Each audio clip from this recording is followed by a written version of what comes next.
आज की कहानी है नकाबपोश। शाम को अंधेरा होने से पहले घर आ जाना कहते हुए मंजरी ने अपनी 15 वर्षीय बेटी सपना को हाथ में टिफिन पकड़वाया। ठीक है माँ, बोलकर सपना ने रोज की तरह डिब्बा अपनी साइकिल में रखा और निकल पड़ी फैक्ट्री की तरफ। आखिर फैक्ट्री जाकर 8 घंटे की नौकरी पूरी करके घर वापस जल्दी जुआन लौटना था। इसीलिए वो रास्ते में किसी से बात न करते हुए घर से सीधा फैक्ट्री और फैक्ट्री से सीधा घर की ओर निकल पड़ती थी।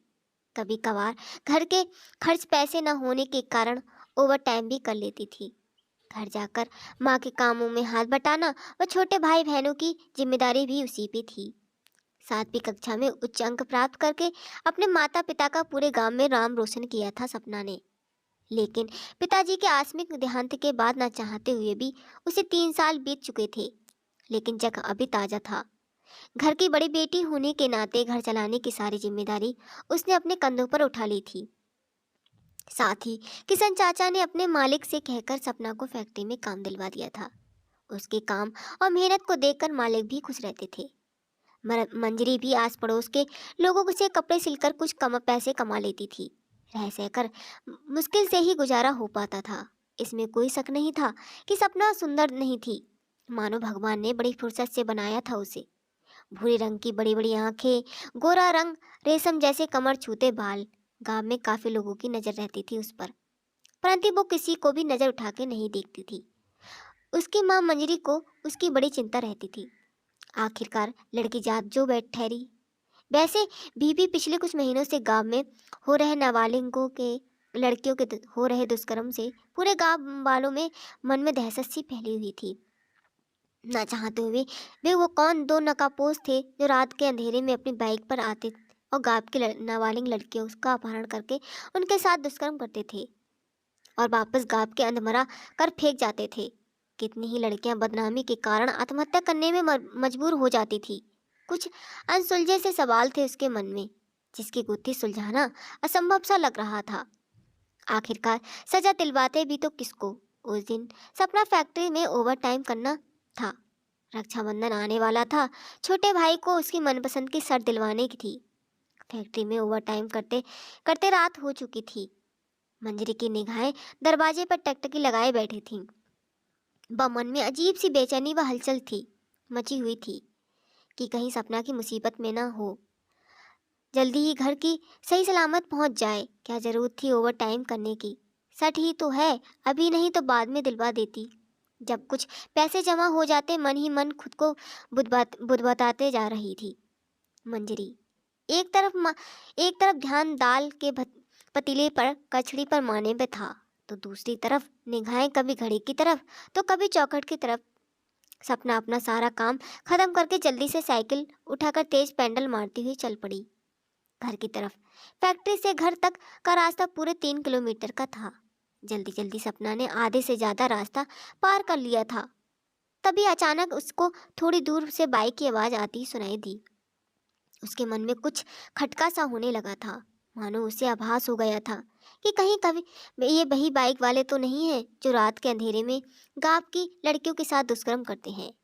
सपना ने पैर में साइकिल के पेडल को और तेज चलाते गई। अब वह गांव से 1 किलोमीटर की दूरी पर थी। उस समय एक कम रास्ता भी लंबा होता जा रहा था। बाइक की आवाज पास आती जा रही थी, लेकिन सपना आगे बढ़ते हुए तभी पीछे से बाइक पर बैठे एक लड़के ने सपना की ओर झपटा, जिसने उसकी साइकिल का संतुलन बिगाड़ा और वह गिर पड़ी। उसके पैर भी जख्मी हो चुके थे। खुद को संभाल कर वह उठी और गांव के रास्ते की ओर तरफ भागने लगी। बाइक सवार उस पर एक बार फिर झपटा मारते हुए रहे, ये सोचकर वो अपनी हिम्मत खो देगी। परंतु सपना साहसी व निडर बनी रही। खुद को बचाते बचाते सपना के बस भी चिड़चिड़ होते जा रहे थे। उसका जिस्म देख अपराधियों के इरादे और मजबूत और भागते भागते वह खुद को बचाते बचाते सपना चोटिल व शरीर जवाब देता जा रहा था। उसकी हिम्मत खत्म होती जा रही थी। उन राक्षसों को बाढ़ सहने की हिम्मत नहीं रही थी अब उसमें। तभी आगे एक पत्थर से टकरा कर सपना का जमीन पर गिर पड़ी। अपनी बाइक रोककर वो राक्षस सपना की तरफ बढ़ने ही लगे थे कि अचानक गांव वालों व लाठियों की आवाज करीब आती सुनाई पड़ी। डर के भाग डर के भागने की फिराक में थे वो, तभी गांव वालों ने उन नकाबपोश को दरिंदों को धर दबोचा। लाठियों से मार मार कर उनको अधमरा कर दिया। घसीटते हुए गांव की ओर आए। सभी गांव वाले एकत्रित हो चुके थे। मंजरी ने सपना को जल्दी से दुपट्टा उड़ाया। अब बस देरी थी तो उनके चेहरे की क्यों देखने की, जैसे चेहरे को नकाब उतारना था। मानो उनके पैरों तले जमीन सी खिसक गई। उस हर साजिश का रचयिता सपना के साथ बाले चाचा किशन का बेटा था, उस जिसमें उसका साथ दोस्त था।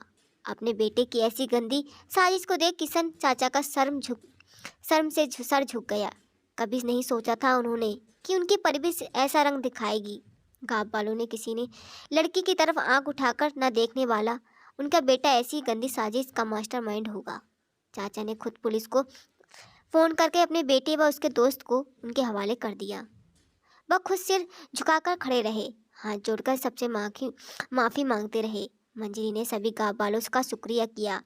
तभी सपना ने साथ खड़ी काकी को कहा, शुक्रिया काकी, जो आपने मेरे कहे अनुसार साथ दिया और गांव वालों को इकट्ठा कर ले आई। मेरी जान बचाना, क्योंकि मैं जानती थी कि आज रात उनका अगला शिकार मैं ही होंगी। आखिरकार उन दरिंदों को पकड़कर सजा दिलवाने का यही मौका था। सपना की ये बात सुन मंजरी की आंखों में आंसू आ गए।